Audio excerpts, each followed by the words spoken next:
Before we jump in good stuff, yeah, we'll do the introduction, starting with Robert. Robert St. Clair, City of Cannon Beach. Elena Cochran, Gilhart City Council. Tiffany Taylor, City of Astoria. John Roberts, City of Astoria. Leslie Ford, Columbia Pacific CCO. Jeff Flory, City of Eastside. Steve Wright, Mayor of Seaside. Leanne Thompson, I'm a Clatsop County Commissioner, but I live down in Cold Beach. It's good to see my CERT pals again. Seth Hague, 4 Point Development. Steve Sokolowski from the City of Cannon Beach. Andy Kipp, Astoria Housing Alliance. Barton Hoff, Mayor of Cannon Beach. Online.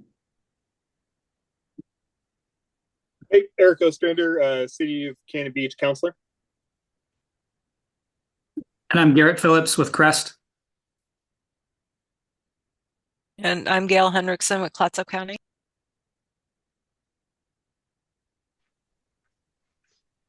Hello, everyone. My name is Jason Mackey. I'm a technical advisor with Oregon Housing and Community Services.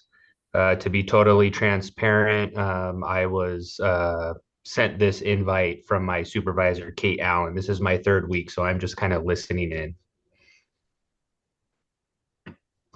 Hi, everyone. Chet Moritz, North Coast Housing Solutions, a nonprofit.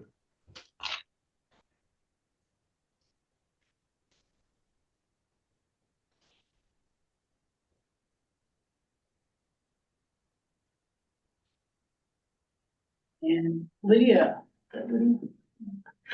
Hi, thank you for that cue. Lydia Ivanovich, Programs Manager with Columbia Pacific Economic Development District, and the state of Sarah Lou, our Executive Director.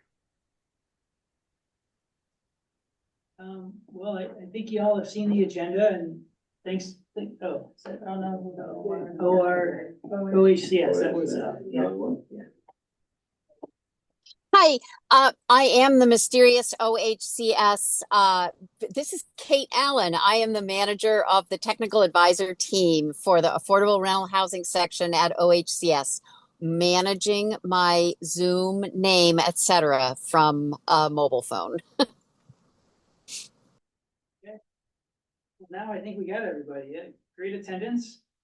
I think everybody's seen the agenda, but the purpose of this meeting was to have a panel discussion to hear from people in the field actually doing affordable housing and get a series of feedback from y'all. We had 3 speakers set up, and unfortunately, the one from Astoria, Nan, she had to back out early this morning. So with that, Tiffany was gonna introduce Seth and Leslie and then hand it over to y'all to give presentations and, yeah, to focus on the questions and content that, we had identified, and looking forward to hearing from y'all, so. Sounds good. I'll just do a quick, because we would all love to know a little bit more about Seth and Leslie and your background. This is for the benefit of this panel.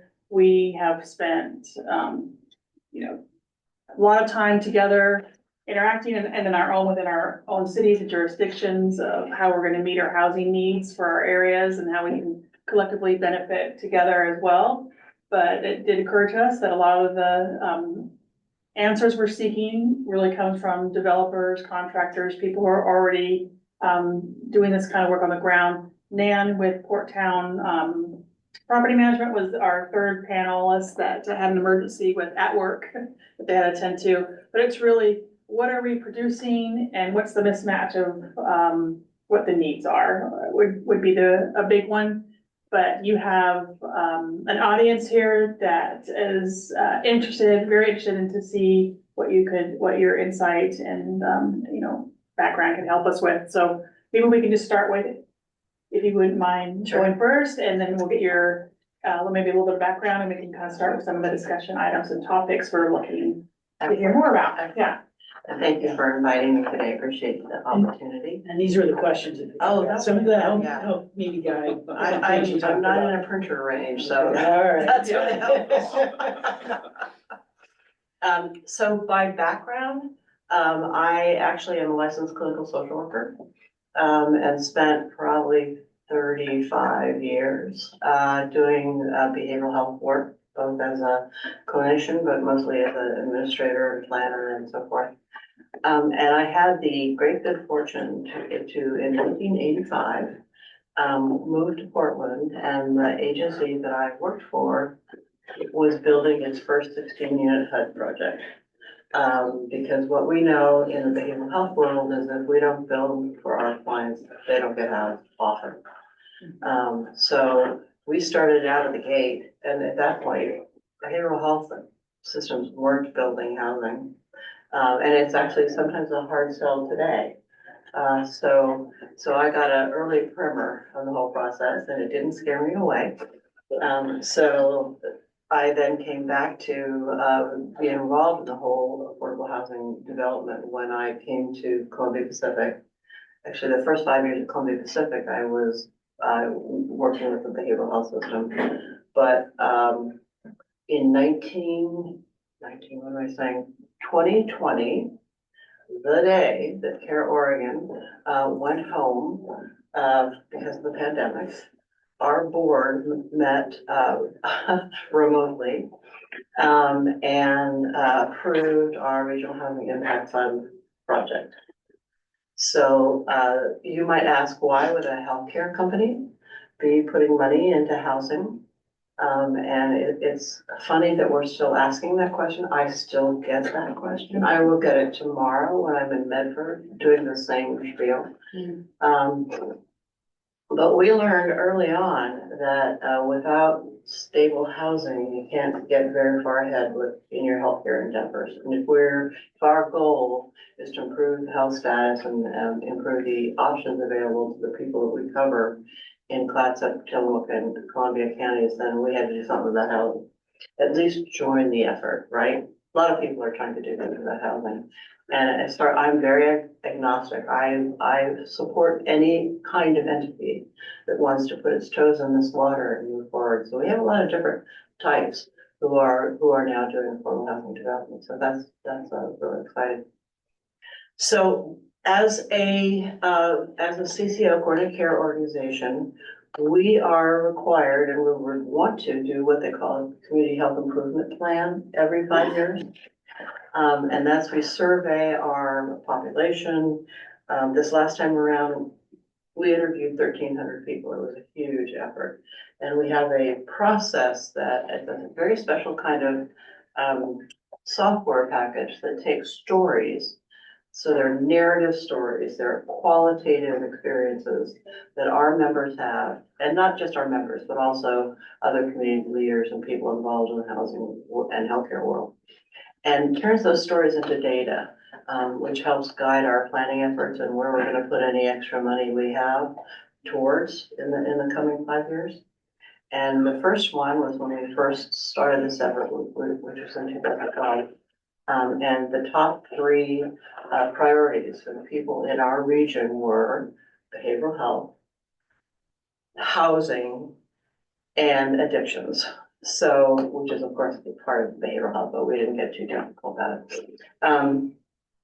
We just finished our 3rd one. The top 3 felt needs for our communities were behavioral health, housing, and addictions. They haven't changed a bit.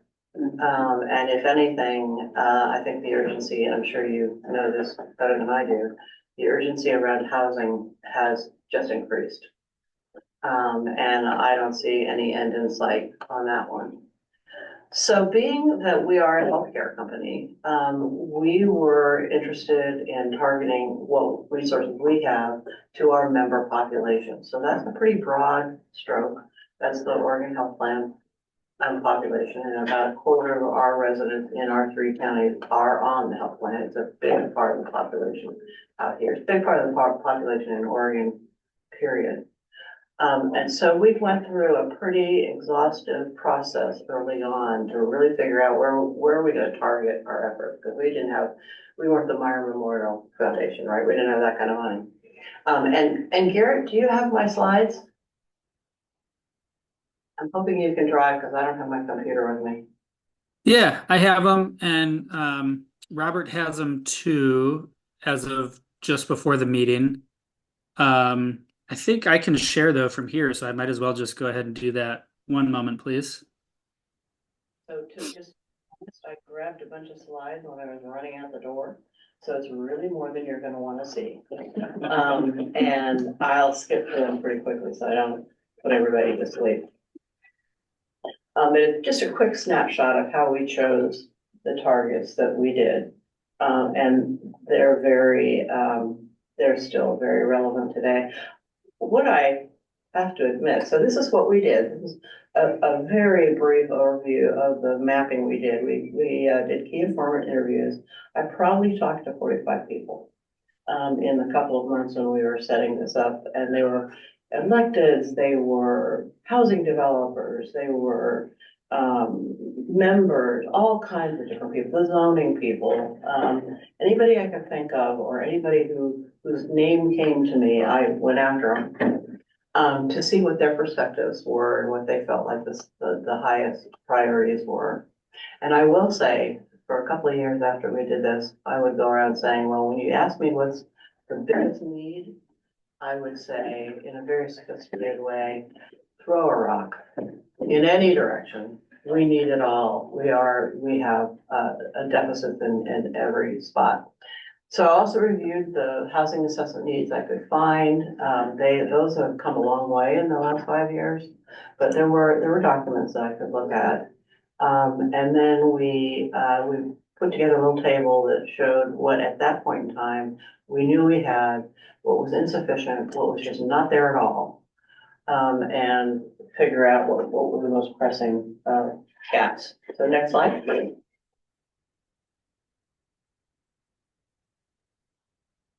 Maybe.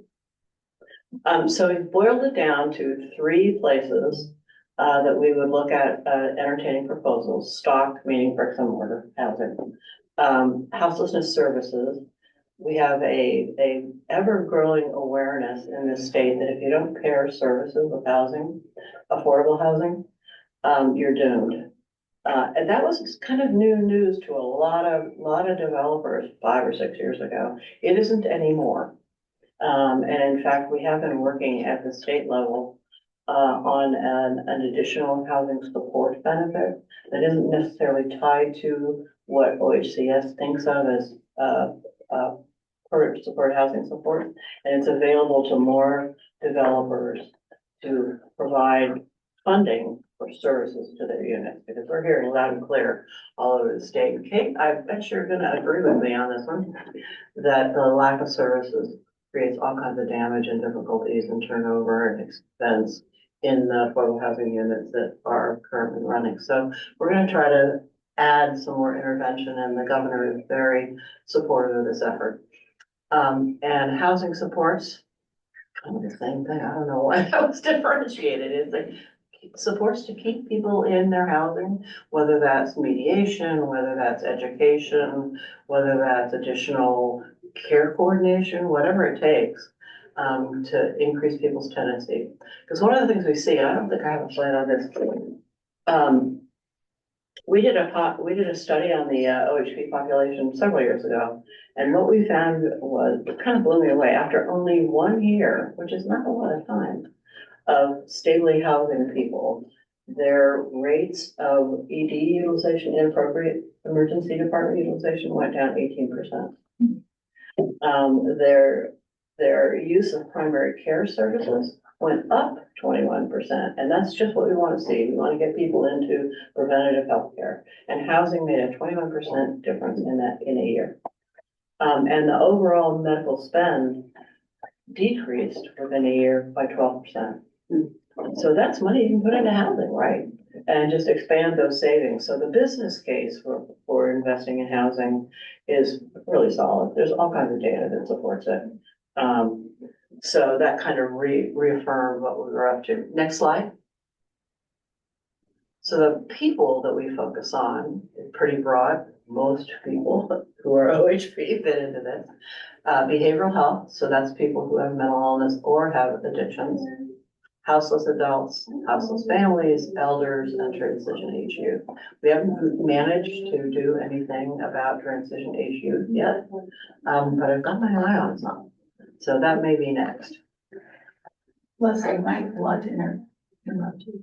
Sure. Well, because this transition age youth, I'm interested in foster care kids and how they're interacting with systems. And I asked for data at a report we got at the county commission. And I don't know that it's kept, but maybe we can talk afterward about how those foster care kids are being, because I think they're a subset that needs extra support. Oh, in that transition. Absolutely. We actually do have, Iron Tribe came in to the county and has a house for families. And in order to qualify for services in that house, they have to have a foster kid or a kid at risk of being placed out of the house, out of the home. And those services are all about helping people, I should say, at risk of being placed out because of their addictions. And those services are all about stabilizing that family, so they can keep the kid in the home. So it's a small project, but there's bits by bits happening. Okay, next slide. Those are the strategies, and when I look back on that, it's really interesting what we have done and what we haven't. Current support housing, we've done quite a bit of that, and I'll show you a list later on. The first one was Tillicum Apartments over in Warrenton. And we were the first in to support that. And it's now up and running, and it's a lovely project. Transitional shelter, we've supported both Helping Hands and CBH in developing additional transitional services and shelter beds. Respite, so we have supported the respite facility in Warrenton, and are interested, as I said earlier, in seeing if we can figure out something for youth and kids. Eviction prevention, we haven't actually really, we've been so busy building, we haven't done much about that. One stop, that's another word for God, I'm blocking on the name, a navigation center. And that's been something that's been a gleam in our eye. That's a place where all the providers in the community can outstation staff. So when a member comes in, who usually doesn't have transportation and for whom getting places and getting to appointments is really challenging, everybody's there. So they don't have to run all over Seaside or Astoria to get hooked up with the kind of services they need to transition out of homelessness. Built for Zero, I don't know if you guys have heard of that. They did a brief presentation here a few years ago. It's a program that's facilitated by a company that that people in Oregon do a lot of work with, who really focus on a specific homeless population by name, and work to coordinate care to the point where you can eliminate absences. They have a phenomenal track record. So I would love to revisit having them come out. And in-home support services and care coordination, we've kind of talked about that already. Those are all the supports that people who are not used to being housed really need to stay in their housing. I had a kind of a heartrending conversation with Dan Brown, who's the Community Action Agency Director in Columbia County. And they put up a 16-unit building, and he told me that they did not have sufficient supports to it. And he told me that there's a group of about 2/3 of the residents that every night would gather at about 10 o'clock and go out into the woods because they just didn't know how to sleep inside. So you cannot underestimate what we need to do for some of these folks who have not been stably housed for a long time in order to make them, give them the skills to manage that kind of situation. Okay, next slide. Oh, and this is like way too busy. This is like 5 years ago. This is when we went through what was available in all the communities that we were working on and what just wasn't there at all. And this has changed quite a bit. I should actually update this slide. Because we have made ground in the last 5 years. We've added a lot of units and a lot of different supports and versions of those units. So next time I come back, I'll update that. And it'll show you what the progress that we've made. Okay, next slide.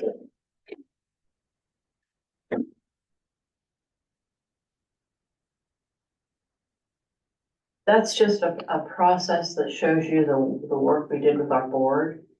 We evaluate the housing team evaluates and rates every application that we get. And those are the ways that the board, prioritized what they wanted to see us really focus on. So I won't go into the detail. That's great for math nerds. How do you prioritize between the different counties or locations? You know, we don't. That's actually not completely true, but the first answer is we really work with the applicants and they can come from any of the counties. So we don't lead the project. We don't select the ideas. We have people who are part of the communities come to us and say, we need some support with this. And we don't fund projects in their entirety by a long shot. We are like often the first in, and we can provide funding for things that the traditional funders don't.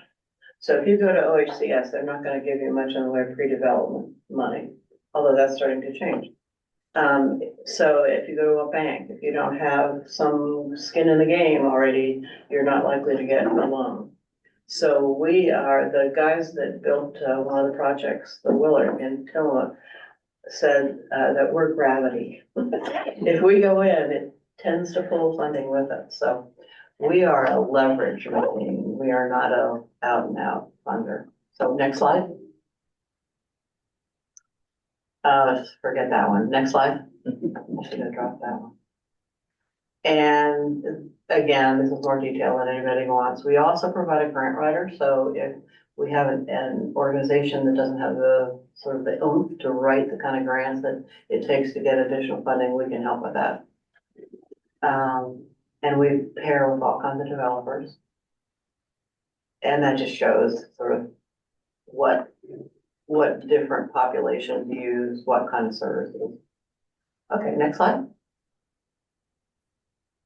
So we have a couple of ways that we can invest. The Regional Housing Impact Fund is what I've been talking about, and that's over the last 4+ years.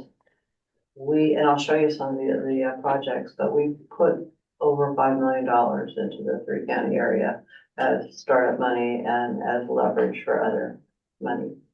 The housing team rates them, and then we either send them to the board for approval, or we have another arrangement that we've had the last couple of years that's probably more esoteric than you even want to know, but our healthcare partners in each of our counties, we have a partnership with them where we select a total cost of care target for the year. And if that county comes in under that, they get the surplus. And they get to choose how they spend it any way they want. Clatsop has done quite well. And they made a decision 3 years ago, I think, to invest the surplus that they received in housing. So Clatsop has gotten, if you just look at CP writ large, a larger share. Because Clatsop has the risk share, so there's more funding available. And there's just a lot of activity in Clatsop. There are a lot of developers that are interested in Clatsop. And we've got people coming to us all the time with solid projects. So I would say because of the risk share, Clatsop had more. But we don't say we need 3 from Tillamook and 1 from Columbia. We just sort of take it on the merits of the proposal. We do also, though, understand that the houselessness crisis is worse in Clatsop than it is by a long shot, than it is in the other 2 counties. So Hawkseye Apartments, God love it, was sort of a one-off. We had some surplus available to us because of the cost savings, which is a better thing to say, during the pandemic. And so we took those surpluses and we plowed them back into behavioral health housing, you know, all of the underfunded projects that we're involved in, and the Hawkseye was one of those. So that's actually was funded completely funded by Care Oregon. Then we also have a large grants process, and we have a small grants process. So those are all areas that the Regional Housing Impact Fund really sticks to bricks and mortar and housing development mostly. And all the rest of them are much more varied. So next slide. Those are our different projects. You'll see Chelsea Gardens, which is actually Tillicum. And the Iron Tribe, I mentioned it earlier, Liam, that's the family focus. So those are all the projects that we've done through the Regional Housing Impact Fund. The most, actually, this one, we have another one now, it's not even on there. So we are a first-in funder for Pacifica, which is the project that's being built on the old Seaside High School grounds. And that's, if she can remember this right, I think it's like 72 units. If it's not that, it's close. Is that right? You would know it. Very well, you would know it. So we have money in that, and we'll be supporting them along the way. And I think and then the Marine Drive, which is another new one, which is now going to be called the Baker House.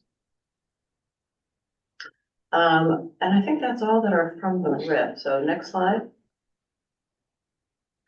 So those are some sort of other kinds of projects. We did fund the warming center one year with the hope that we would move towards using the work they'd already done as a nucleus for a navigation center. That did not happen, but we've got another project that we're looking at that might be able to do that. We funded lifeboat services to expand their capacity. And also a couple of years ago gave CCA a fund to hire a housing portfolio management. So we could enhance their infrastructure and their ability to do more. And the Rocket was a planning process that we did about a year ago. It was part of the governor's executive order. And we had to do a lot of quick march planning. And we were behind the 8 ball, as you probably know, because we didn't get notified, we didn't get picked in the first round. And it was the advocacy of our county officials and electeds that got us in, period. So we were playing catch up. So that's what we've, 278 units, and then add another 72 to that. So we're well over 300 units of housing added to the stock here in the community. One of the questions you've got here is, who are you building for? Well, in general, we were building for the OHP population. Hawkeye also includes workforce. So we have half of it in workforce and, well, 2/3 of it in workforce and 1/3 of it in supported housing. So, and you saw a list of some of the populations, specific populations that we focus on. But I'll go back to, I said it 5 years ago, I'll say it again, but look in any direction. I don't get too worried about what specific population, because we need them all. So that's not a very precise answer, but what would you have built if you know the future? Oh yeah, holy moly, I don't even go there. I don't know that we'd have done anything differently. I think that what we've done has been pretty successful, pretty helpful. I think we just need to do more. And I do appreciate the growing impetus around the missing middle, because I think that's just as important. And that's part of why in the Hawk side, we went ahead and invested 2/3 of the building into workforce for our healthcare providers and social service or safety net providers, because we would hear over and over and over again, same thing you guys have heard. We've offered to this physician, they wanted to come, but they couldn't find a place to find any housing. We offered it to this social worker, they wanted to come, we lost them. And that happened over and over and over again with all of our partners. So we want to try and experiment, and it's an interesting experiment to have 1/3 of the building with one population, 2/3 of the building with a different population. So ask me next year what we think. I'm not quite sure yet. Is the workforce housing full? No, we started renting out, we were delayed because we had some pretty significant vandalism. Right. In the building, and so that slowed us down. There's the Hawk side. You know it well as the former Red Lion. So we started leasing up in like November, and it's been fairly slow, but we wanted to stabilize the permanent supported housing side, which we have not accomplished yet, before we really started pushing on the workforce housing. But we have, I would say, in the neighborhood of 15 memos of understanding with healthcare providers in the community and social service providers like CBH, Seaside Hospital. Seaside has 2 people in there. CMH, Coastal Family Services, all those kinds of folks have MOUs with us. And I would say the referral rate is starting to pick up. So we're about a third full on the workforce housing side. And so we'll be picking up our push on that probably in the next month or so. Question, what do you define as workforce housing? So for this project, it's people who are employed by our healthcare or social service partners. So the MOU is with the entity. So our MOU is with Seaside Hospital, Seaside Prop. And if they want to send their potential employees to the Oxide for an application, they have to have an MOU. So we have to have an agreement. So it's pretty restrictive. And if we don't really fill it up with that, which is kind of hard for me to believe, we will open it a little bit. Like the nursing program at Clatsop Community College has said, our folks have to do rotations.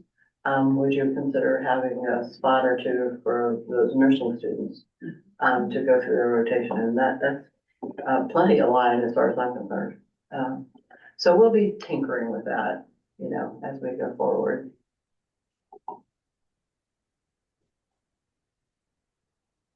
So that's kind of my. Are you the owner and operator of Oxide? Yep. Yep. And CBH provides the tenant support services, and Pinehurst is doing our property management. And for the units that you have dedicated for the workforce, there's no income restrictions, just have to be with, We have rent, we have sort of low market rate, I think. We're trying to keep it pretty affordable, but it's not supported by any other kind of fund.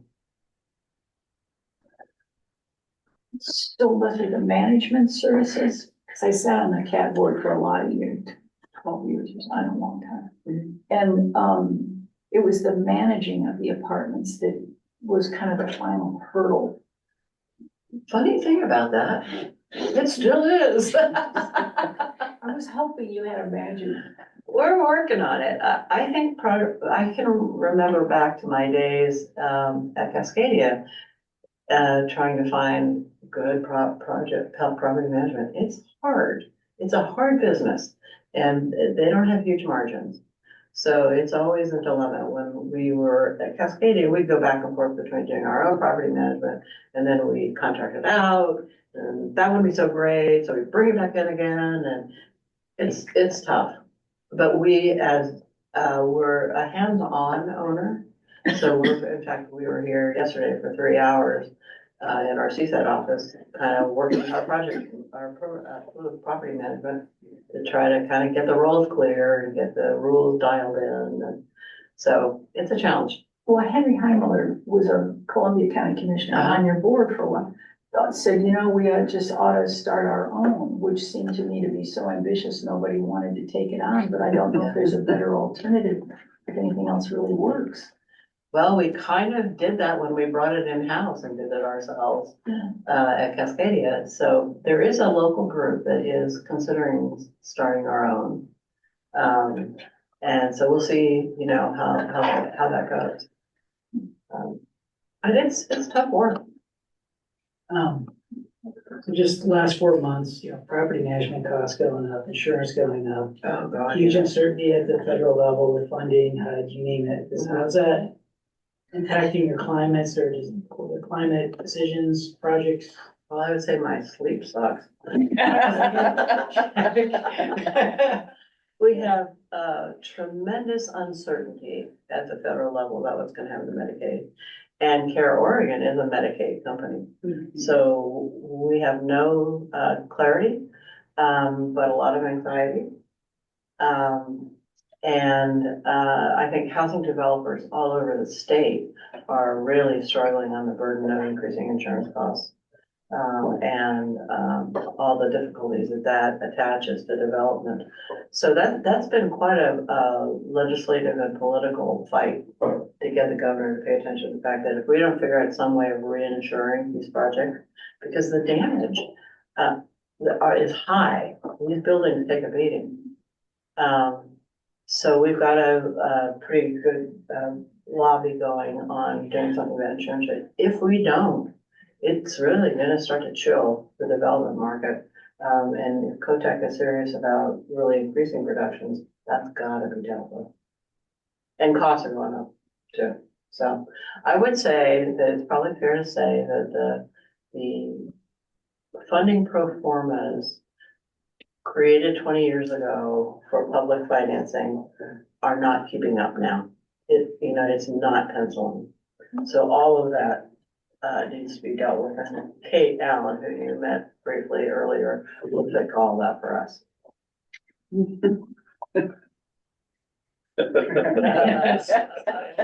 Did you want to say something, Kate?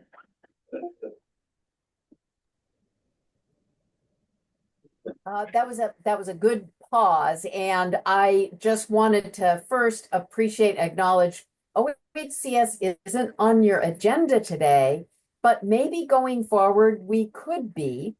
Cannot say enough about the initiative that Care Oregon and Leslie and partners on the ground there have done to both contribute to, housing supply, but also to raise some really important questions about how programs are working in real time. So not gonna take time now, always happy to answer questions, but we could come and be prepared to sort of give a lay of the land and respond to questions as that is helpful to you all.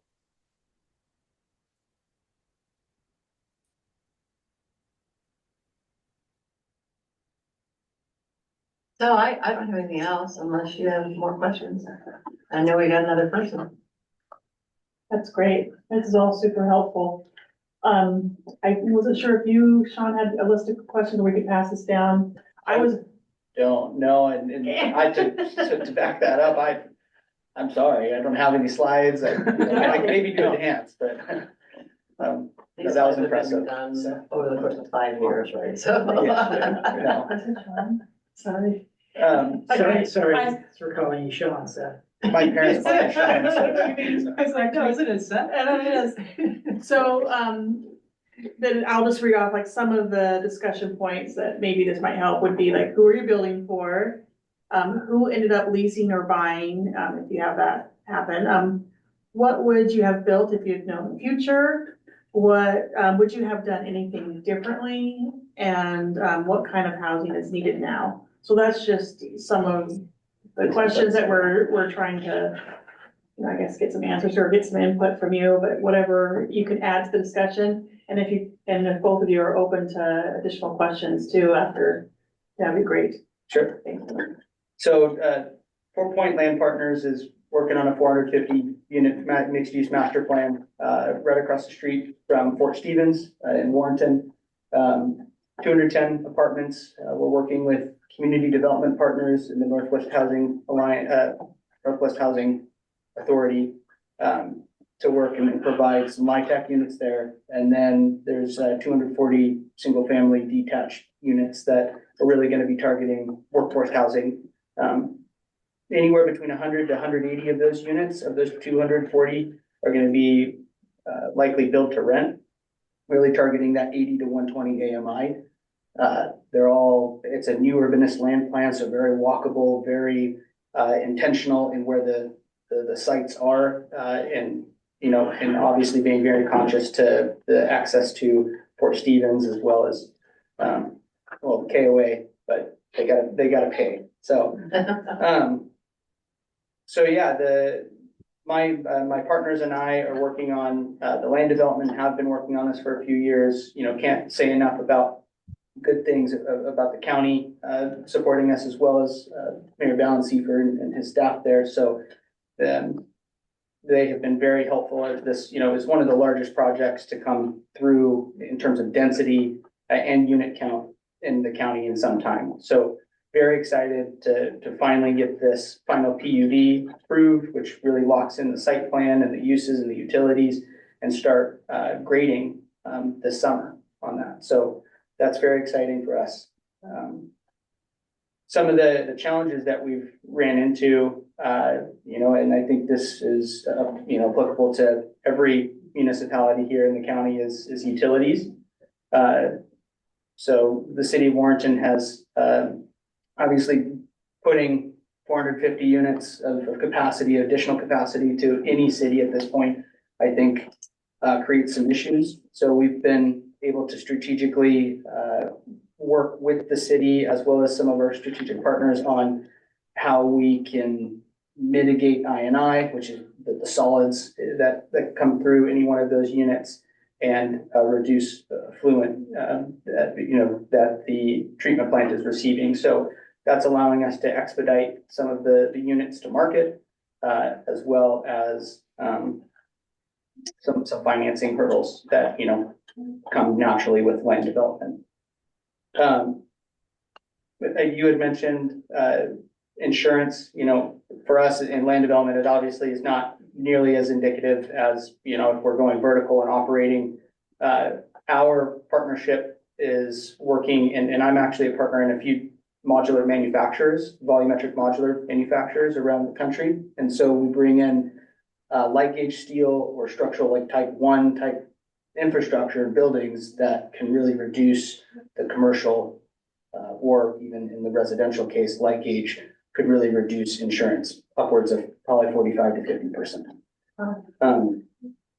So obviously that's not can't be necessarily applied to existing infrastructure if you're, if it's an adaptive reuse, but urban infill or, new developments like Fort Point, that is definitely a construction methodology we are bringing to bear on a number of our projects, not just this one. So we're doing hotels and land development, as well as we are doing a navigation center with the city of San Bernardino right now, which we're utilizing our structural steel volumetric modular partner for that. So that and that's our that's our niche within that project. So that's about 48, that's 200 beds with recuperative care, and I mean it's the full shebang. So could be something that we could have further discussion on here later on. But so yeah, LIHTC, 4% LIHTC, 210 units, 240 units of single family detached for really that 80 to 120 AMI. I grew up in this area. I played soccer at Lower Columbia, right down the road here. I went to Seaside High School before I moved up to the hill. So it's pretty rad to be a local boy working on something like this. And knowing that, my mom's a principal in Astoria, my dad worked at the church just down the street. So I grew up in this, in that 80 to 120 market. And so it's really, and all my family is right there too, right? And all my friends are in that space. So I'm sorry, Leslie, he wins over your slide. I can't beat the look What kind of prices would you say, 80 to 120 or whatever? What are you have a expectation as far as price for your homes at this point in time? Yeah, so we base that off HUD's rent mix. So whatever Clatsop County is at that time. Oh, you're renting. That's the built to rent. Yeah. Yeah. Any idea what you're doing on the sales portion? Yeah, it's anywhere between, and again, we don't anticipate those coming to market probably for another 12 months. So given interest rates and right now we're around 450. Gotcha. So that's 3 and 4 bedroom units. Really looking for that first time home buyer, open up some of the inventory in the North County specifically, but I know people drive from Arch Cape all the way up to Napa just to work. Yeah. So it's, square footages anywhere between 14 and 1,700 square feet. Gotcha. So very, efficient, 2-car, closed in garage. Yeah, 3 and 4 bed, 3.5 bath. Is that 120 AMI and deed restricted, or that's just market rate? That, it will be deed restricted for us as of right now, but it's not contingent on financing or anything like that. We do have experience with HUD 221 D4s, which is a construction to perm, that can be applied to market rate stuff like this. I wouldn't even call this market rate. It's income restricted. Market rates would be above that 120 threshold generally. So, that's, what else we got? That's the missing lower middle, right? It is, yeah, I mean, it is really the folks that you're targeting with those MOUs, right? It's the employees, the nurses, it's alleviating the traveling nurse cost that you see at Seaside or Columbia Memorial, and teachers, in any school district, bringing in, quality teachers or reducing, class sizes is important. Hey, yeah, I was wanted to make sure that I understood what you meant with the quote is off. So I didn't go through and add up all the dollars. Yeah, Hey, Jared. when you add up all the dollars, she forgot to add the 50. Hey, Jared. There we go. I thought he was giving me a pop quiz.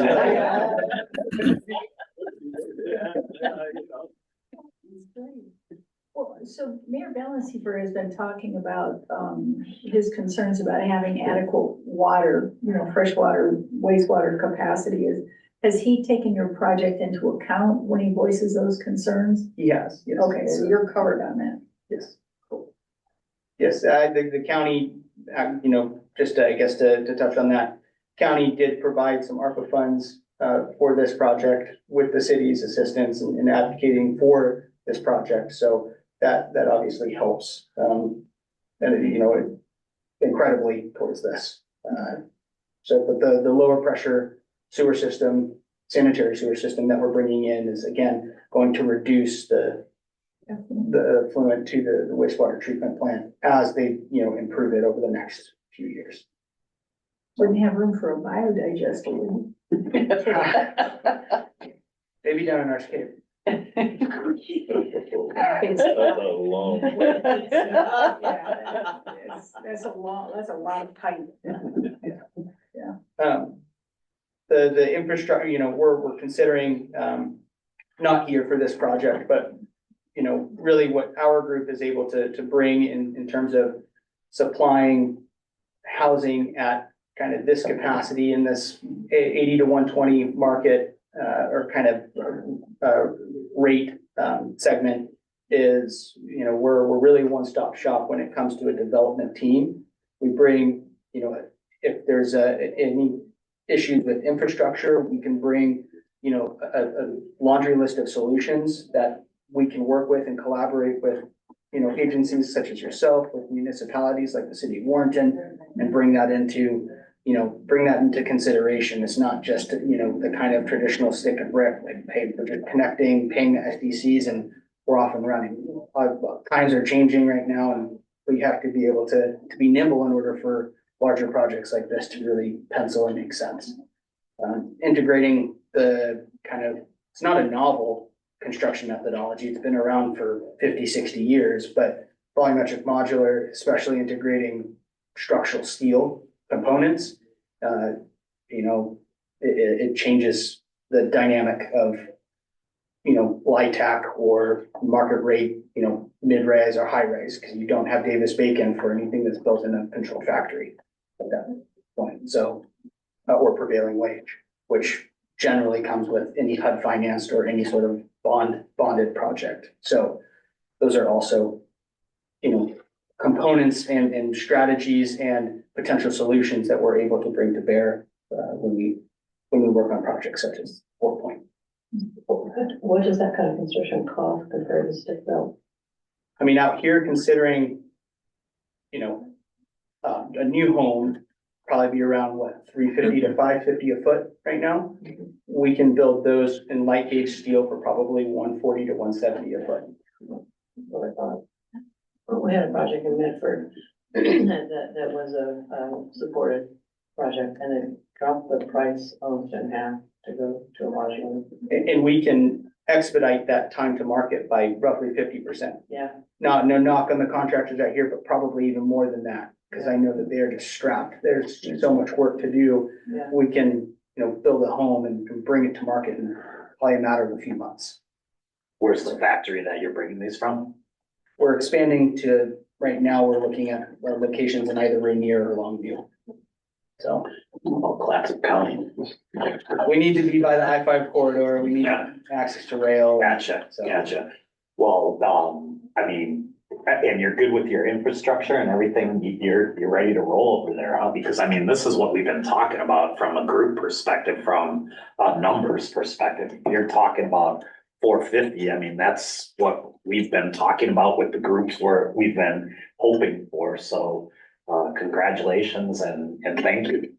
Well, I appreciate that. Obviously there's quite a bit of work still to be done. It's still, a collaborative effort, until we really get that last door, last tenant in that door, then that's when I would say that that's a successful project. But right now, the city and the county have been incredible to work with. The state, Department of State Lands, we could definitely use a little bit more of an ushering if we can. But, wetland delineations, but no, they've been great to work with as well. And so all what's the saying? Many hands make light work. And that's definitely for something like this. It has been it's taking a village, which is great to see because I know that it's very needed in this area. Back to the construction methodologies, it sounds like most of the units you're building are single family. Is that something that has been applied, at least in your experience, to multifamily, the modular, like here in Oregon? Not personally, but I know that is definitely an application that has been used for multifamily. Yeah. And I know for us, we're doing 210 units in the Inland Empire right now, which is 3-story walk-up garden style, all using the structural steel chassis with it's type 2. So you have like H steel infill. But yeah, I mean, you can go up, we're doing a high rise in New York, 16 stories using that same construction, same structural component, the same structural components and construction. So from a design perspective, I know sometimes you're limited. What kind of product are you putting out from a design perspective? Front porches, garages, with this neighborhood, what is your neighborhood design kind of structures? Yeah, that's, the units themselves are still in concept right now. So can assure you that we're not going to be building, water parks on each, 7,000 square foot lot, but we're going to have 3 and 4 bedroom units with 2-car garage, rear entry loaded, which makes the front of the home nice, very, new urbanistic. Street friendly. Yeah, and it's street friendly, but new urbanistic. And we're going to have public walking trails throughout this site, as well as off, a walking path along Ridge Road that, we're collaborating with the county on. So trying to make that, I know Warrenton has great grand plans for, adding onto their trail system, and we're here to, help with that vision, because me personally being, from this area, I know how much that's going to be used. Where does steel come from? It's all domestically sourced.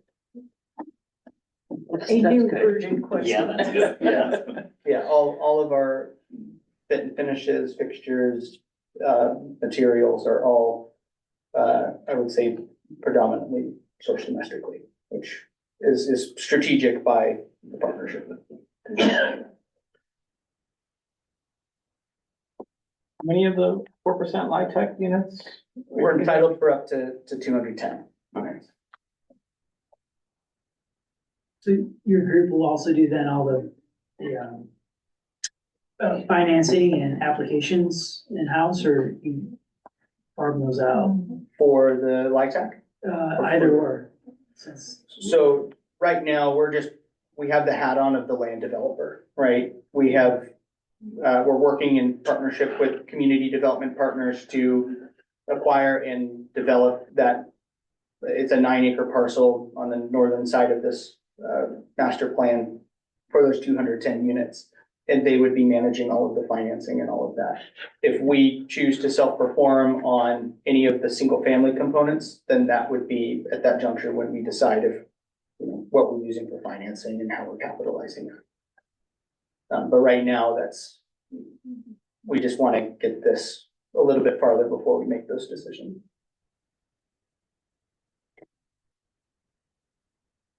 Do you have timeframes, timelines you're estimating, or is that still fluid?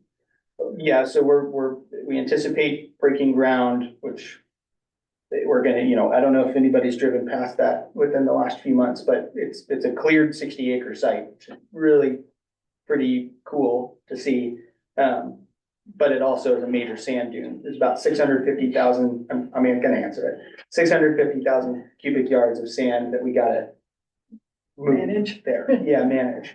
Because we're basically cutting in half to mass grade it. So that process is going to start this summer. And we anticipate that taking, a while, but we're going to start with the LIHTC on the northern end in that parcel and then move south. Gradual, incremental, sounds. Yeah. I mean, right now, we have a Novogradac market study that shared that it was a 0.02 vacancy rate for this type of housing in this market. And you could effectively drop, I don't know, I don't recall the number, but it was well over 500 units just today, and they would be completely absorbed. So considering that I think if we can, in theory, drop them all at once, then that would be great. But unfortunately, I don't think that's how it's going to trend, but we're going to try and do it as fast as possible.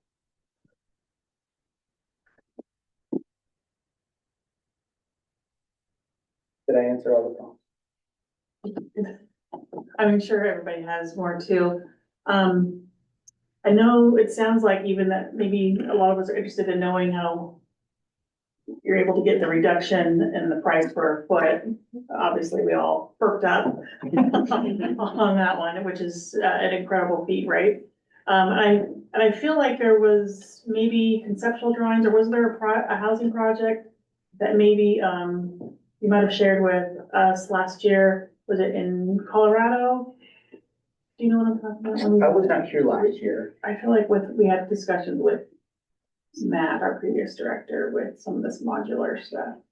Probably that story, maybe it wasn't you, it was something with it. That one, but I felt like the same. Is it one company that is building the modular units for you, or are you guys producing? Are you the builder? Are you the manufacturer of? Where we have a third-party manufacturer. Manufacturer that handle those, right?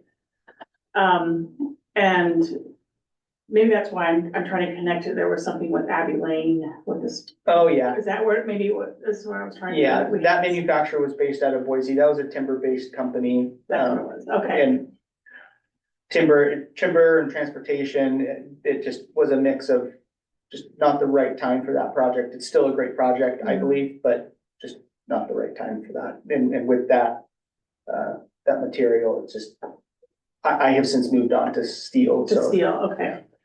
That's why, that was really my question. Was it the same product or something different with that? It's not. The design is going to be the same for some of the townhomes that we have on the, in Fort Point, but. Great. Yeah. That's encouraging for sure. Yeah. And I think we all have the same view that we'll take all types of housing, because we do, people will ask, what do you want? And we just say, yes, all of it. You want to build market rate? Great. You want to build affordable? Great. Anything. And trying to meet those needs, countywide in our areas of all those, some of us have more land than others. More for our buildable land inventories, but yeah, that's a good start. Did anybody, online, if we want to move to anybody on Zoom, were there any questions? So we can include you folks as well. So I just had a question, I guess, for Leslie and Seth.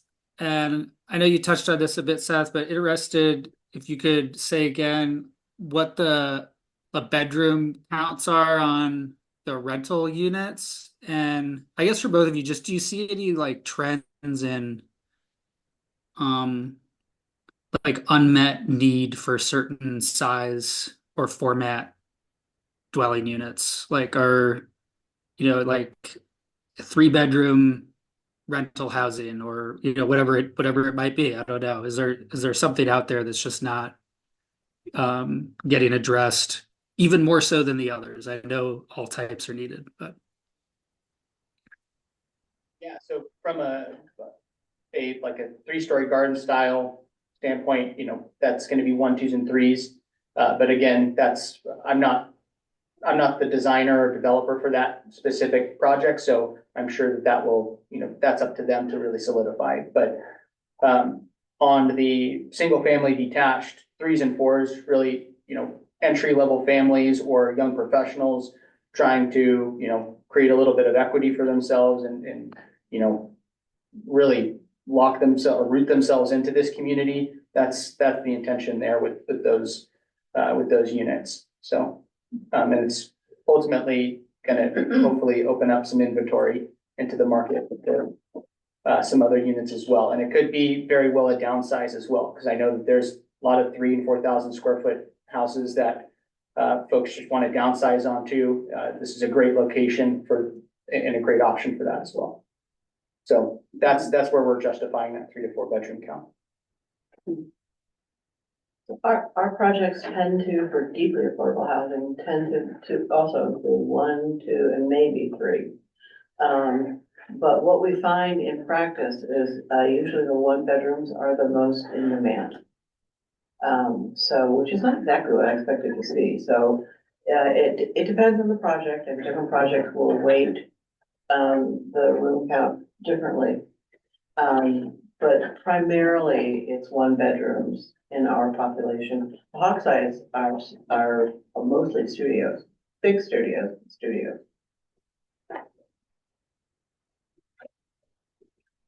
I just have a question for the group, because you all probably know a lot more about building houses than I do. We have property, it's in our urban growth boundary, but outside the city of Gerhart that, and it's currently in the county. And the developers I know that Garrett's met with them in the past. They want to put in homes, and what I'm told is that in order to make it affordable for the developers, they need to be a higher price point than the missing middle, which I would, having been a middle employee for my entire work life at the hospital here, that's the kind of housing I'm most interested in. So, like, what can I bring to the table in terms of helping those smaller houses get built eventually? That's making a huge assumption that perhaps that would be part of Gerhart at some point in time. I mean, it's probably 30 or 40 houses worth of property. Any? Money. You tried Very seriously. Always. I have infrastructure, money. I don't know. I mean, I think one of the things, I don't know if you guys can share, but I think one of the misconceptions is everyone wants to see these particular rents, affordable rents, but no one takes into account what it costs to create the unit. So if anyone could speak to that, I think that would be worthwhile for the group to hear, because everyone wants 1,200 or 1,000 or whatever the number may be, but the unit to cost is like, I don't know, 18 to 2,000. So I don't know if anyone can speak to that and share some, educate us a little bit more on that, because it's real easy to throw out a number when you're not building it. I think just generally speaking, yeah, it's really gonna come down to the cost to build, right? And if you're considering it stick and brick, you know, you gotta consider your labor force, the availability of that labor force, and what that labor force is gonna cost, as well as the materials to get it out from, you know, wherever it's coming from to the coast. And I think that that's, you know, kind of goes back to my 350 to 550 a foot range, right? If you're building 1,000 square foot home at $500 a square foot, that's a $500,000 home right there, right? That's, you know, not a whole lot of house for that price range, right? But if you know, if you have 500 to 1,000 more square feet, you're able to drop the cost to build. It makes a lot of sense, especially if you're able to do that from the capital, you know, from the for-profit developer, you know, this is me speaking, you know, it makes a lot more sense because your development spread at that point is so much, I mean, it makes sense now. You're mitigating your risk within the business model, right? So does that kind of address that? It's just really based off of cost and how, you know, I doubt someone's gonna wanna go through the more or less the brain damage of building that many homes for no money or just losing money, right? So the deeply affordable rule, in order to get the price to a place where it can be sustained, it requires that we have a lot of public money in the process. So the building process is heavily subsidized. And that's how, and then we also have some rent assistance if you get permanent support housing, if you get vouchers and so forth. It turns some of the units into no cost at all for the tenants. But the only way to get is to keep the mortgage down. And we these days are trying to build debt-free projects to keep the cost down. But that means you want our brain down. I was speaking of, I'm not even touching you. Oh, I'm touching it's your world. really, we make it really complicated, to draw down all the financing that you need for public, subsidized project. There's, in every stack, there's 5 or 6 countries at least. So it's doable, it's just, it's a lot of work. Is the infrastructure piece a part of it? Because I'm thinking Gerhard still doesn't have wastewater treatment. It's all We've applied for more water rights, partly because during the summer months, we get some of our water from Warrenton, and they would like to not have to do that probably forever. So hopefully we'll get more water rights, and then we're septic. But that's what I mean. If there's a way to, this is probably heretical, right? To say, oh, can Gerhard ever have wastewater treatment there? Never, ever. We doubt it. Not gonna happen, though. That's a third rail, right, in Gerhard? Excuse me, I'll have to go to a budget meeting. Oh, Have fun. Yeah, another budget meeting. yeah, hopefully one. Give Jeff what he needs. Thanks, Steve, appreciate it.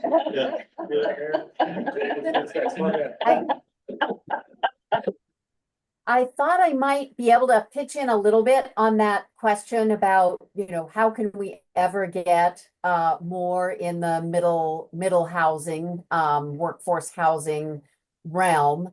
A couple of things. Folks know that, and appreciate all the wisdom that Seth is bringing to the table and the awesome project moving forward out there. Where, OHCS is able to kind of find our lane to participate in that bigger development. Wherever a jurisdiction has control of land, land is a significant cost to a development project. So when housing is a priority and there are, publicly owned pieces of property that can be dedicated towards housing goals, there is a way that, separate from the sticks and bricks cost, you can bring that down a little bit. Oregon Housing has recognized the importance of jurisdictions having access sometimes to some resource for acquiring and holding land. So we have a land acquisition program. It's on a temporary pause while we wait for the legislature to send more money in our direction and refill it, or some of those loans to get repaid. But it recognizes a little bit that jurisdictions need access to some additional tools sometimes. Further, we are in the process of rolling out the middle income revolving loan program. We can provide a link to what is now the best information is on the OHCS website. It gives the jurisdiction an opportunity to get a loan for a project that is then repaid out of a portion of the tax assessment looking forward. So it's complicated. I'm not going to explain it here, but it is a tool that the legislature sent out of the 2024 legislature, recognizing that we need more tools in community for middle income, moderate income workforce housing. And then the third thing I would mention is keep an eye on the legislature and stay tuned in. There is, out of Business Oregon, a significant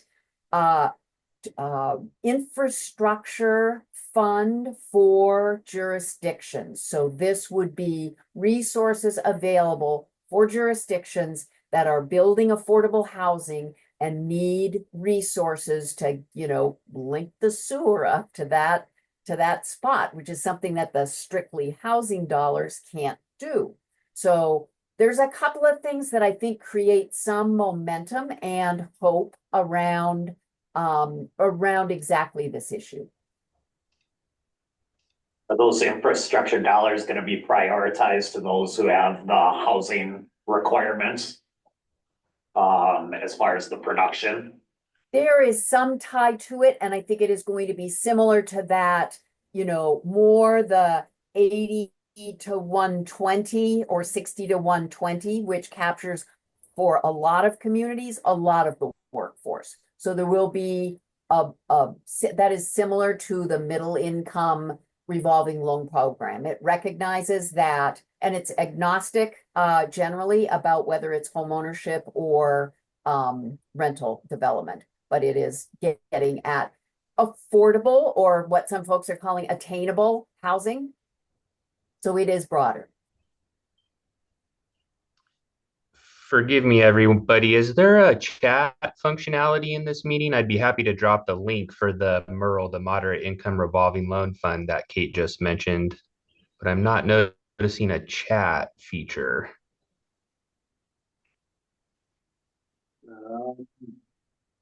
We can go ahead and send that to our meeting administrator.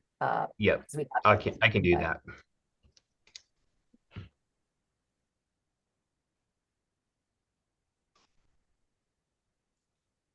Okay, is there any other questions or comments online or in the room for our panelists today before we move on to the next agenda? Want to make sure we have picked your brains appropriately.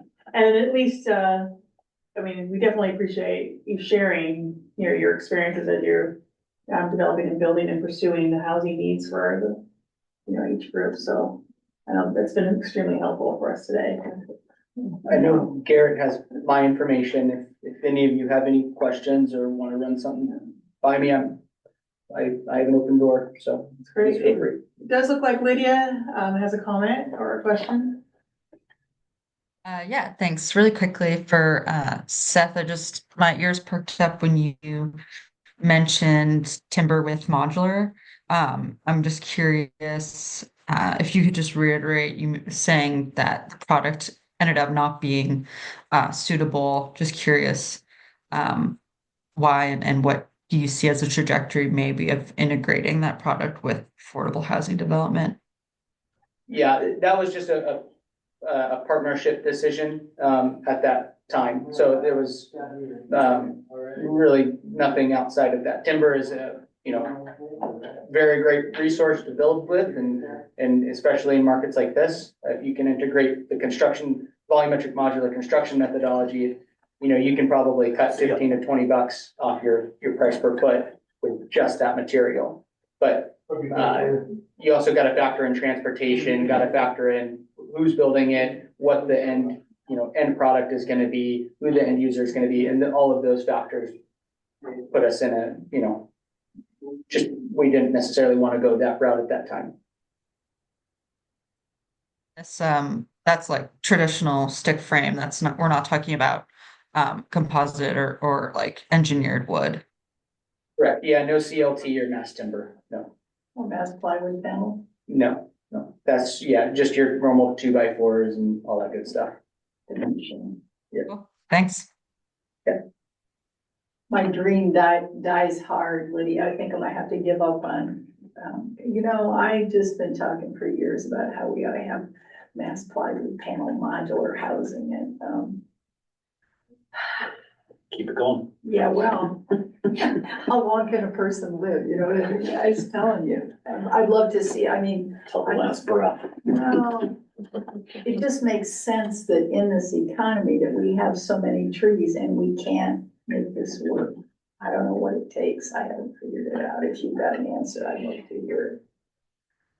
It's a little bit more time intensive, labor intensive, and cost doesn't necessarily kind of get into your heart case study. It just doesn't necessarily make sense for single family homes sometimes. Yeah.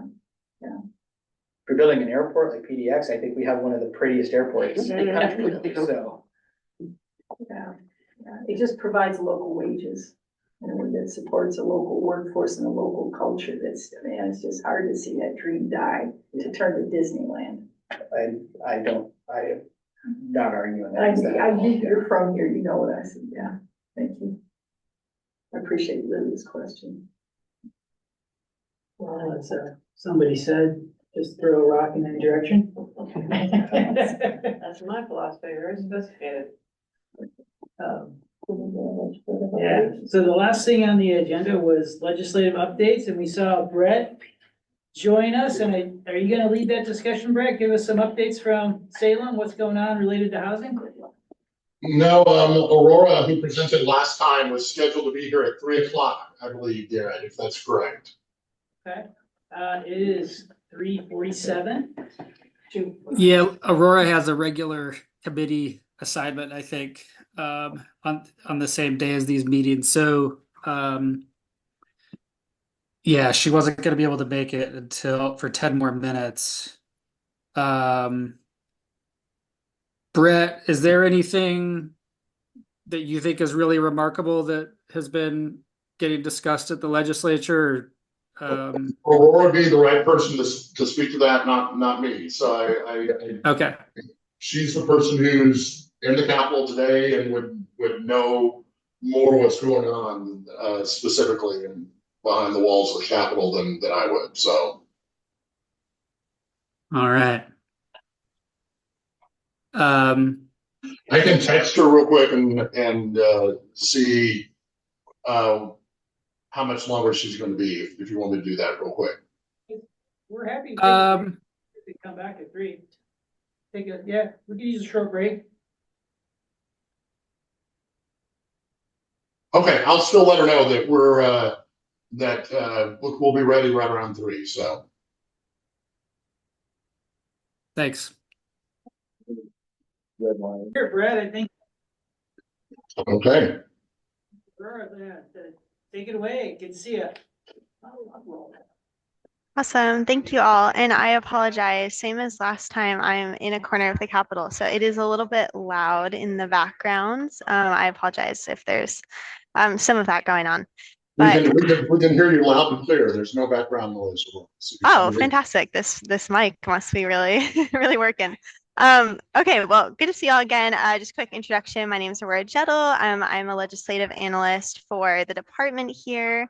I work with Brett, and I mostly focus on the housing urbanization issues for the department. So I thought maybe I could start out by just giving sort of a brief overview of where we are in the legislative session. Very excitingly, we are more than halfway through the session. We just passed the first chamber deadline, so that means that bills have to be passed out of their first policy committee. So if they're assigned to a committee in the House or the Senate, they have to be voted out of that committee by that deadline that was on April 9th, or the bills are effectively dead. So that means that I think about 2/3 of the bills died at this point. And so it really significantly narrows the amount of bills that will sort of push forward in session. It was really helpful to sort of understand more of the lay of the land, what is more likely to pass. And then also this is where sort of funding conversations start to kick in. The final budget framework is based on the revenue forecast that is released in May. So that's going to be May 14th this year. And so a lot of the bills that I'll talk about today, they've gone to the Joint Ways and Means Committee now, and it'll sort of be up to the co-chairs of that committee and the legislative leadership offices to sort of decide how they're going to take the governor's budget, bills, capital construction requests from their districts, all of those sorts of things, and determine what sort of the budget will be for the state over the next couple of years. And then session ends on June 29th. So we're charging ahead, and that's sort of where we are in the process here. I think last time I had touched on both our agency bill and the governor's middle housing bill. So I'll probably start with those again and just give a brief recap of what those are and where they are in the process. So we have our bill, which is a technical fix bill, House Bill 2347A now, as it was amended. And it is technical fixes mostly around the Oregon Housing Needs Analysis Program that was passed in the 2023 legislative session. So that really fundamentally reframes how cities do housing planning. Really, previously, the paradigm was around past trends and just sort of continuing to predict based on those past trends. And what we're doing now is really assessing like what are the housing needs of the residents, both the current and future projected residents, and how can we sort of start to address those. And so it really shifts how cities are doing planning in that way. And of course, as with any legislation, technical fixes are often needed. So we have a bill on that, and it also will allow us to administer funds to federally recognized tribes for housing planning grants as well. So they're, of course, not subject to the requirements of that program, but they'll now be eligible to be able to access housing planning dollars for projects that they're doing within their communities. So that bill has passed the House where it originated, and it's also passed out of the Senate Policy Committee. So all it needs now is its Senate floor vote, which we anticipate to happen in the next couple weeks, and then that will go to the governor's desk, assuming it passes. So that's where we are on that one. And then House Bill 2138, which is a bit more substantive. So that's the governor's middle housing bill. I think I touched on some of the components last time, so I apologize if this is like a bit of a repeat. But that bill is really focused on expanding where middle housing is allowed throughout the state. So there was a bill passed in 2019, House Bill 2001, and that really expanded where middle housing was allowed at that point. So previously there was a lot of restrictions, especially in areas where single family housing was built. There was a lot of zones that were sort of strictly for single family housing types. And this bill made it so that cities above 10,000 in population would have to allow duplexes to be sited on those lots. And then cities above 25,000 in population, as well as all of the metro cities above 1,000, would have to allow all middle housing types. So that's like triplexes, quadplexes, cottage clusters, townhouses, all of those housing types. And there was also a bill last year that actually brought the duplex siting requirements down to cities 2,500 and above in population. So that's really the framework that this bill is sort of building on as we're sort of trying to push forward and get more housing production here in the state. We really want the baseline density allowed to be middle housing types because they're often smaller. You can get more on a lot. And so that can be more financially feasible for the developer as well as then create more affordable units for the person that's purchasing or renting them down the line. So they're really a key component of sort of addressing this housing production shortage that we have right now. And so anyways, with all that context, this bill is really focused on expanding out from there. And so looking at some urban unincorporated lands. And there's a very specific definition for this. I want to clarify, so not the same as urban unincorporated communities, but it's the specific definition of lands. So those that are like within urban growth boundaries already are served by urban services, and are not zoned to maintain any sort of like future urbanization. So it's really just these areas that might have just like never been incorporated essentially. And now those would be allowing middle housing as well.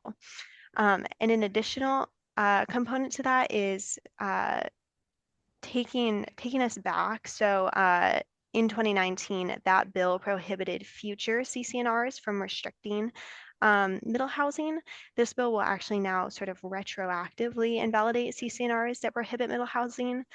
And this is important because we see, you know, across the state, in many different jurisdictions, even if the law itself like is zoned to allow for middle housing, there can be these private restrictions on developing there. And oftentimes they can be like where a HOA is like not even active anymore, right? Like this was like decades ago that they put the CCNR in place. And now whoever is purchasing that has this restriction for development on their property. And it's very difficult to go through the process of invalidating that contract or like dissolving the HOA or anything like that. And so this would really help open up all of those lots as well for their development potential. And then we're also changing some things around like the middle housing definitions to allow more flexibility. And there's quite a bit of rulemaking direction in there, which might be of interest to all of you all to follow along with and participate in the coming biennium. The LCD will be doing rulemaking on middle housing again, primarily focused on some of the components that weren't addressed in the first middle housing rulemaking. So that's things like manufactured middle housing. Now that some new guidance has come down from the federal government last year around that, we want to make sure that we're sort of prepared for that market and to make sure that there's not sort of setting design components that might be a barrier to producing manufactured middle housing. And then additionally, creating some standards around single room occupancy units and accessory dwelling units to further incentivize production on those. So those are sort of the key components of that bill, although it's a very lengthy bill.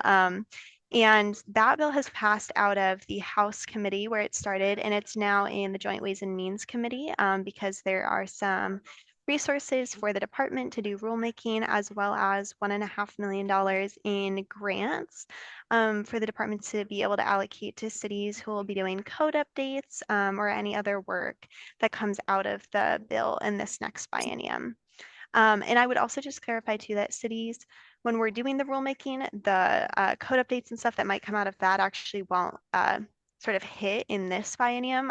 We'll do rulemaking up until January 1st of 2028. And so it'll be kind of a couple biennia out before cities would see any code updates or anything required out of those changes in rule. So I just wanted to make that point.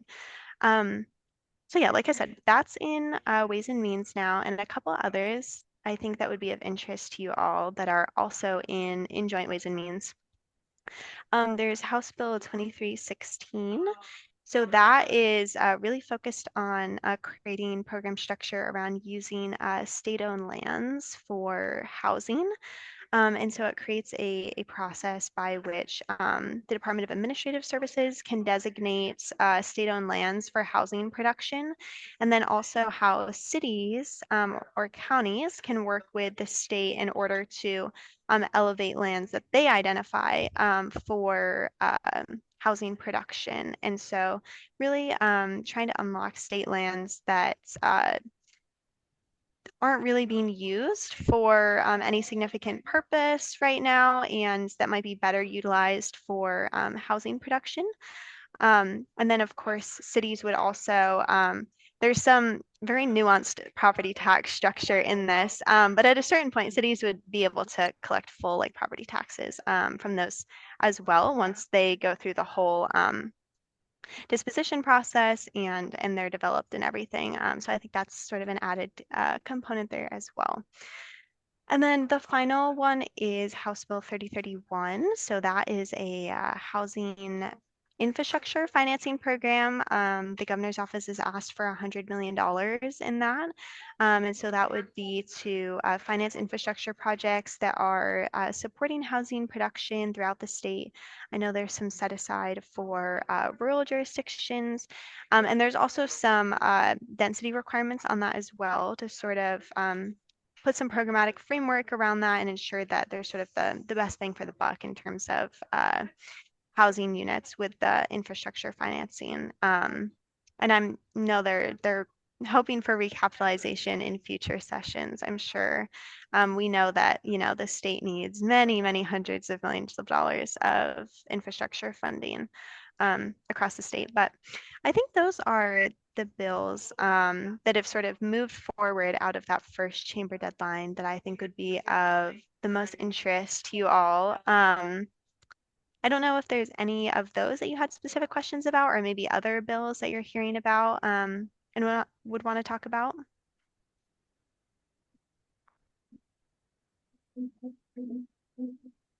And sorry, I know I ran through that kind of quickly, so. I was interested in House Bill 2968. And this was related to the ability for OHCS to guarantee SDC waivers. I don't know if you've heard anything about that one. I am aware of it, although I am definitely not the policy expert on that one. I believe it did get voted through committee though. Yeah, that's what I've seen, but I haven't seen anything since then, so okay. Yeah, I can say generally for bills that go to Ways and Means, I think that one had like a $5 or $10 million ask associated with it. It's usually at that like mid-May point that we start to get more of an idea of whether or not they'll be funded because of that revenue forecast. So I probably wouldn't expect to see a lot of movement on that bill like over the next few weeks. Okay. But yeah, it had a very positive you know, public hearing and everything. I think it was very well received in the committee, and it's clear that Rep. Gamba and others involved have put a lot of work into, you know, making sure all the folks at the table were on board with that. So I think it has good chances. But yeah, sorry, I don't know as much about the policy, just the politics on that one. In a completely different lane, which might be related to housing, have you heard anything on the use of transient lodging tax? More flexibility? Is that good for you? Similarly, I have heard that that is an ongoing discussion. I'm not really sure where that will land. I think actually Rep. Gomberg just had a very interesting newsletter that he put out about that. But I don't think it did. Yes. Our mayor was just here, and he's been advocating for that for years. He'd be the one that talked to it. He's gonna know most about it. Yeah. But Rep. Gomberg's been active on that. It'd be good to see that newsletter. yeah, I can forward that along to Brett or whoever else would be helpful to get that onto the group. Sure, send it over to me, Aurora, and I'll forward it on, and Garrett, I'll let you distribute it to the whole master list if you want. Or if you just want to send it to Garrett myself, and Okay, yeah. Garrett, and then Garrett can send it. Sounds good. Perfect.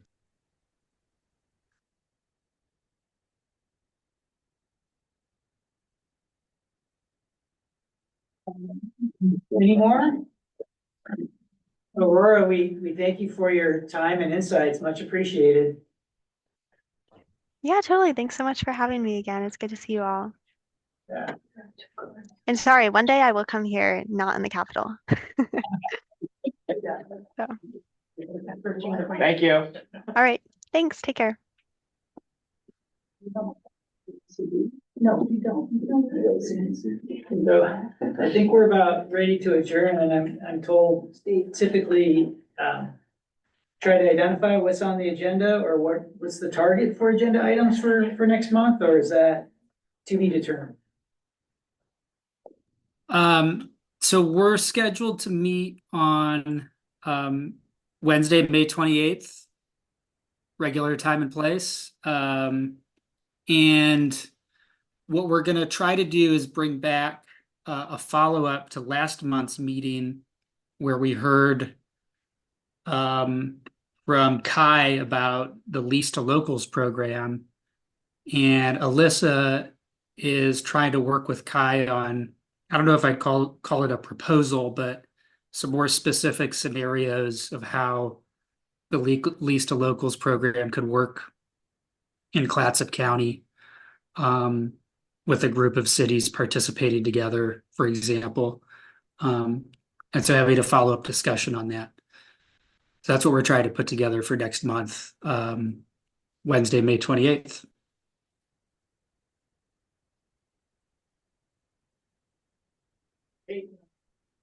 I think I had a gavel. I think you can hit it and say we're adjourned. So thanks everybody for taking time out of your day to participate. Sure. Thank you. Thank you. Thanks, y'all.